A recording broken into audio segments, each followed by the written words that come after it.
welcome to another episode of Talking Politics on the Hindu's YouTube channel. This is a show, as you know, where we go behind the headlines of news being made in domestic politics. I'm Nistula Hebbar, the political editor of The Hindu and your host for this show. Now, just as the last 2 weeks we had stuck with the topic of Bihar, so too will we do it this time around. Now, last week we spoke about the two unknowables of the Bihar election, which is, the state of Mr. Nitish Kumar's health and what Jan Swaraj Party chief PK or Prashant Kishore would be doing. Then we spoke about Chirag Paswan and the art of the deal. This week we will move on to the BJP, and there is nobody better than our guest today to speak about the topic. He has been a journalist, a kind of a mentor to me as well, and he is the author of a book on the BJP, architect of the new BJP, how Narendra Modi transformed the party, and has been till very recently press secretary to two presidents of India, President Kovind and President Murmu, Mr. Ajay Singh. Ajay ji, a warm welcome to this show, to Talking Politics. Thank you, Nistula. Thank you for this kind of introduction. Not at all, most deserving. Thank you. And I really want to plunge right into this particular episode. And it's all about Bihar, and you have worked there, you have lived in Patna for some time, you've also worked in UP, and therefore Hindi heartland politics, as they say. And I'm not going to use the pejorative title of cowbell, the Hindi heartland, I would say, the Hindi-speaking states. You have a pretty good grip on how they work out. And you are close personal friends also with a lot of the leaders in the fray. In that situation, I wanted to ask you, before you kind of hit Patna, what was the situation, the political situation vis-a-vis Bihar? Which were the parties which were dominant? Of course, Congress was dominant because it was the party of the independence. But what was the scene like, and what was the space for the Jan Sangh, or which is now the BJP, in that scenario? So, if you talk to me about pre-1990 situation, politically BJP has always been a player which is marginal. It has never been in the mainstream. Whereas the left ideology, it has some kind of dominance.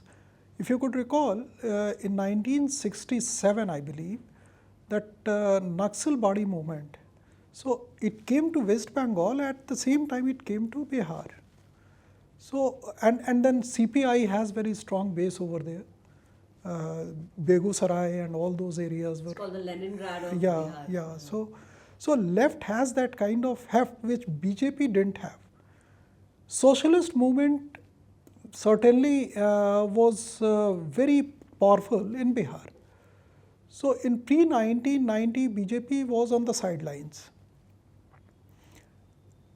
What happened that in 75, when JP movement began, then Lalmuni Chaube, who was with the BJS, he resigned and he joined the movement, and then, as you know, that BJS merged with the Janata Party, and then all that happened.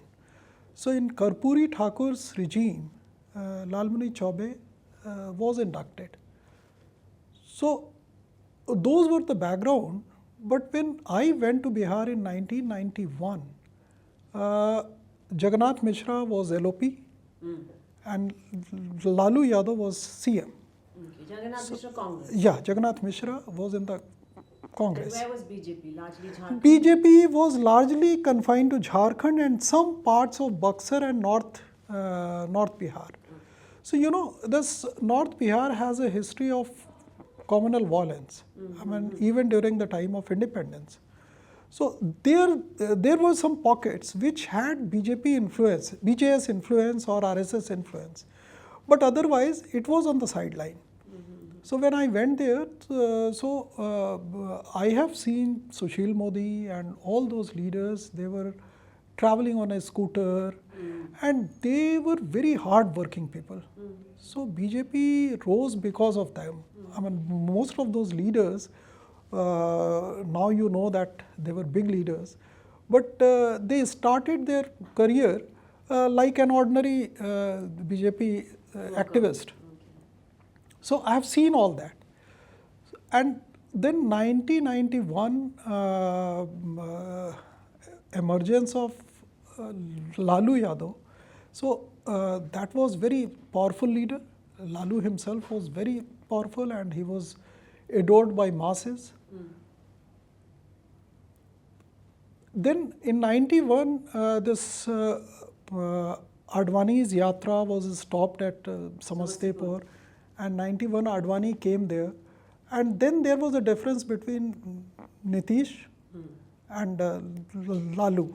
So what happened that Nitish Kumar was, BJP tried to rope him in, and Advani held a press conference in which he said that I'm reiterating the Nitish Kumar's demand. Nitish Kumar demanded that white paper on Bihar economy should be released. So he endorsed that demand. So after that, there was a kind of pact between JDU.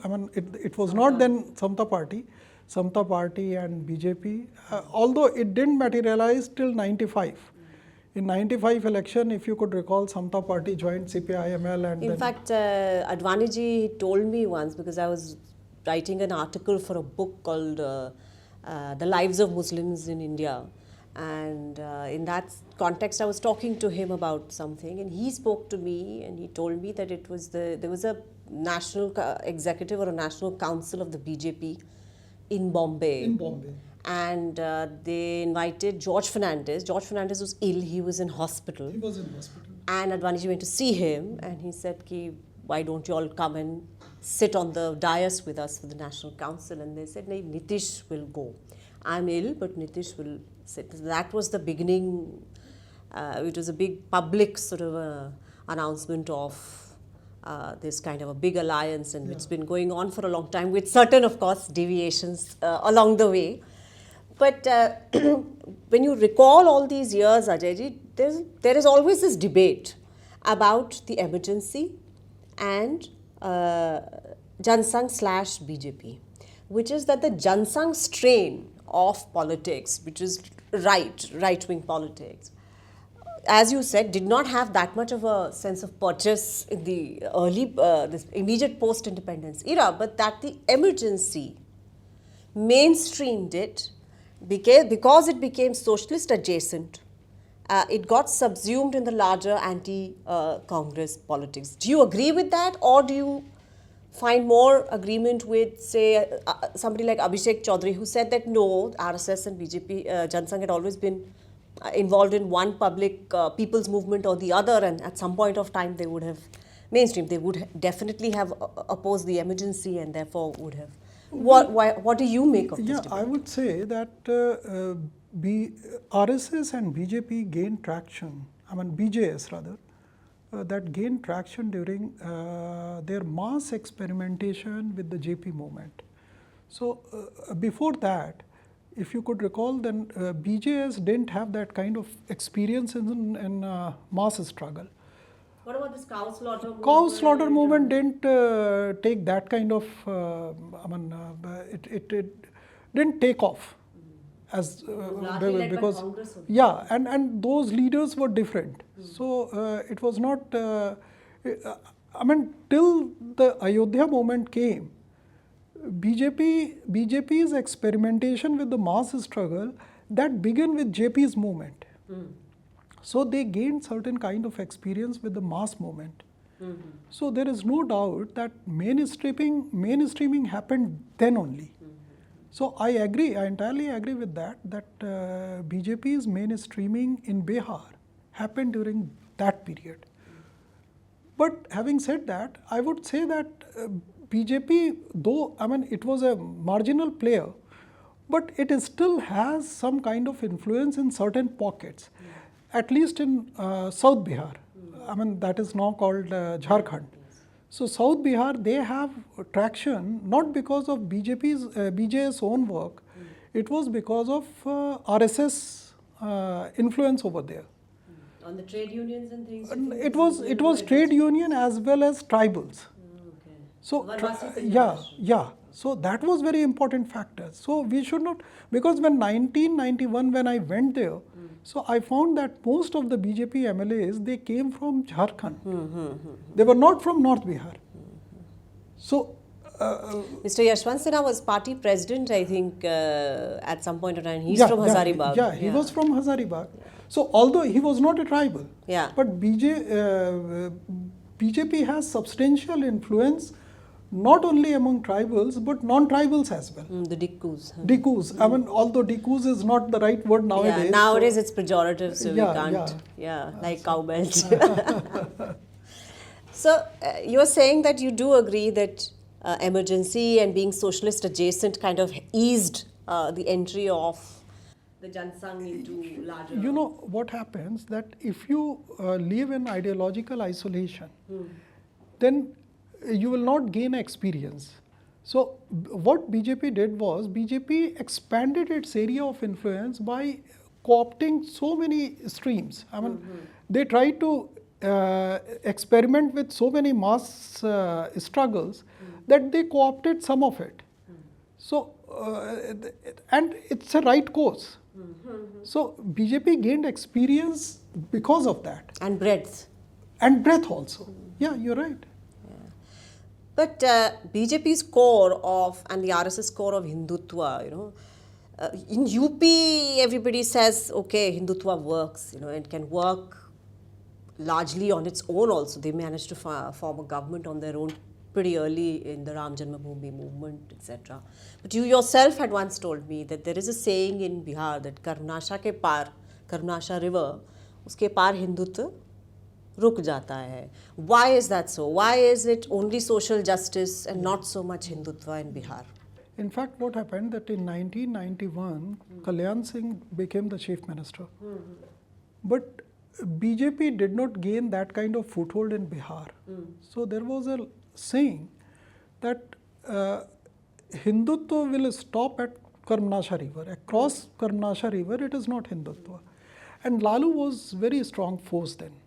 So, you know, I have my doubts that the only Hindutva factor would enable BJP to win the elections. There has to be something other than Hindutva. Had it been so, I mean, only Hindutva can win the election, then 1992, demolition of Babri Mosque, BJP would have won the election. They didn't. They needed the fodder scam cases, strong anti-corruption agitation, an alliance with Samta. And then they need to have alliance with Samta.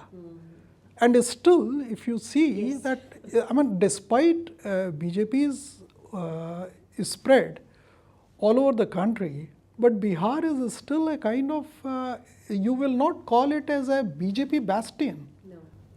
That's the only Hindi-speaking state I feel that they have not been able to have a chief minister of their own. Yeah, they didn't have, and then still, I mean, you have to have the backing of somebody who is not from BJP. So that shows that there was some kind of influence, political influence, that confined march of Hindutva to certain pockets of Bihar. What is this political influence? That is socialist movement, caste consciousness, empowerment of caste. So those are the factors. I mean, in UP what happened that in 1991, Kalyan Singh was the face, and he was a backward face. And he was administratively very superior. His administrative acumen was very good. So we did not have that kind of leadership in Bihar. So that was the reason, I believe. Also, there were a lot of caste wars and violence in the way that it wasn't there in UP. There was Ranveer Sena and then the opposite militia from other castes and communities. And was it more polarized, you think, on caste lines rather than religion? No, it was not because of that. That was a historical reason, because you know, this in UP, this permanent settlement was not there. Permanent settlement happened only in Bengal. So Bengal, of which Bihar was a part. Pre-independence. Yeah, pre-independence. So because of rent method of rent seeking, so that was such that society was bitterly divided on caste lines. That was not the case in UP. And then the number of caste, you say in UP upper caste, number of upper caste is larger than Bihar. I mean, UP has substantial chunk of upper caste, and whereas in Bihar the upper caste number is less, but their dominance on the land, which is the sole source of income or economy, so that is there. So that has created a kind of situation, and then the ideology of left, radical left, as I told you that Naxal movement in 1967 came to Bengal and Bihar as well. So those were the reasons that Even now, Marxist-Leninist CPIML does quite well. Yeah, IPF and CPIML subsequently, they have been doing quite well. And still you will find that left has some kind of foothold in certain parts of Bihar. Begusarai is one of them. Balia, Begusarai, I mean, those are the constituencies which are known for that. Now, Ajay ji, you know the BJP intimately. You also know Nitish ji quite well. I know of many people who say they have met him at your place. And, you were the one who was instrumental in introducing them to him. What is this relationship between him and BJP? ये रिश्ता क्या कहलाता है? It is mind-boggling. The way, he's like a girlfriend from hell, he'll come and go as he pleases into a relationship with, and this is a long-suffering husband saying, okay, you come back, you come back when you want to, you go away when you want to. What is this? Can you explain something on this relationship? No, in fact, Nitish ji, if you ask me to explain about him, that is a dilemma, which is a human dilemma, which is very difficult to explain. For you also? For anybody, because human mind works in a different way. But what I could feel is that Nitish Kumar is basically a very plain and very honest politician. So, but at the same time, his hunger for power is such. I mean, he hankers for power. So, because he is into that. Power politics is his métier. Yeah. So, because of power politics, he tries to negotiate with certain things which is intrinsically unacceptable to him. So he does it. I mean, he is socialist at heart, but at the same time, he doesn't mind to go with the BJP. When he sees that socialism of Lalu is not the kind of socialism he would like to be associated with. But when he goes with the BJP, suddenly he realizes that anti-Muslim rhetoric of BJP is not acceptable to him as well. So that is a kind of conflict, and it is so intense that he is not able to resign for a long time. So till 2013, he was with the BJP. And once Modi was announced as campaign committee chairman, he declared himself as, he parted company with the BJP, and he went on his own. And then 2015, he fought with RJD, won the election, and after 2 years, he again joined the BJP. So I won't say that till 2017, I met him, and he was quite conscious of his image then. That log kya kahenge ki paltu, so he was conscious of that. But politics is such, and the power politics is very ruthless. So I think that conflicting part of him, he is not able to negotiate with that. Maybe he's just made peace with the internal contradiction in himself. Yeah, he has been doing that. Okay, one final question. But you didn't tell me why BJP does this. Okay, Nitish doing it is fine, but why would BJP want to do something? BJP doesn't have an option.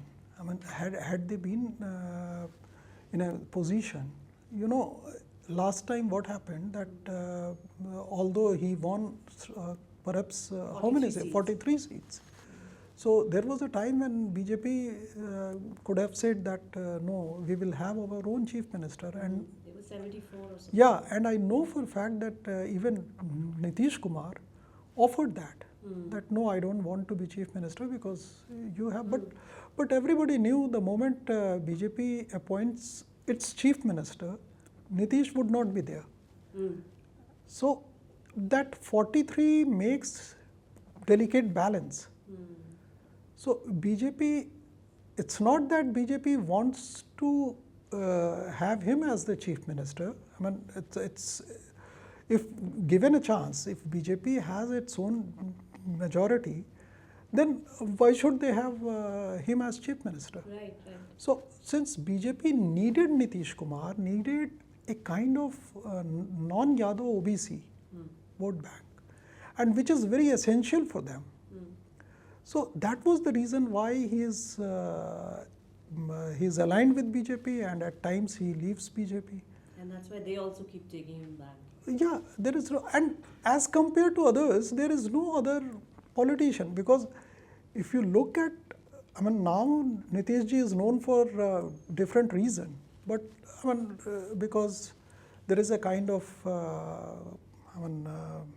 so many speculations about health and all. I don't have any idea about that because I am not a doctor.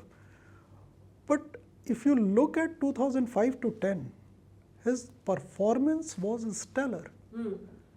He changed Bihar, and there are so many things he did for Bihar, which is, I would have never imagined that anybody could do that. But from 10 onwards, the progress was slow, and after that it became a kind of wasted years. So that is a tragedy of a politician who was very bright, who was very good, and but I think, I mean, after that this phase, that development in Bihar has not been what was expected to be in 2005-10. If you compare it with then things have changed. Things are not so good, but still, I mean, if you take into account other politician, he is the best. Yeah, certainly I would agree with you on that, because I've been to Bihar in 2002. I covered both the elections of 2005. I've been going 2010, 15, 20, and now I went again in 25. There is a world of difference from what it used to be. There is more to be done. I think the Biharis, they work so hard and they do so well outside of the state. Right? There is no reason why they shouldn't be doing that within the state, those opportunities if they are created within the state. Now, final question, how do you see the BJP emerge from this election? Well, much will depend upon on the election results. If the BJP gains substantially, I mean, quite close to majority, then it will become the principal pole in Bihar. But if it doesn't get that kind of vote, then there is a scope of other forces emerging at the same time. Because what happened that if you look at pre-2005 language, so there was a place for development politics, there was a place for Lalu's Jungle Raj and everything. So those idioms were of that time, 2005, I mean pre-2005. Nitish Kumar was the one who used to say that kalam और स्याही चाहिए, मतलब गोली और ये सब नहीं चाहिए, है ना. So he used to speak a language which was quite different to political conversation in Bihar. And that was the kind of language that captured the imagination of Biharis in 2005. So I don't see that kind of language is being spoken. I mean, nowadays, everybody speaks the same kind of language, the same caste and everything. So, and development, BJP and Nitish Kumar, they have this kind of alliance for so many years. So you can't say that now I'll do development. If you give me a chance and then I'll do. So that language has to come from opposition. Unfortunately, Tejasvi Yadav is not speaking that language. But there is Prashant Kishore who is speaking a language which is different. So I have no idea still because I have not traveled Bihar of late as a reporter. So I have no idea what kind of impact that would have on the election. All right. If it has any impact, then situation would be different. If it Otherwise, doesn't status have, quo. Otherwise, status quo. otherwise the things would remain as it is. Well, on that note, we come to the end of this very engaging conversation with Ajay Singh ji. Thank you so much for joining us, and thank you so much, viewers. I will be taking a short break next week, so there'll be no episode of Talking Politics the week following this. Thank you again for watching. I'll see you the week after next.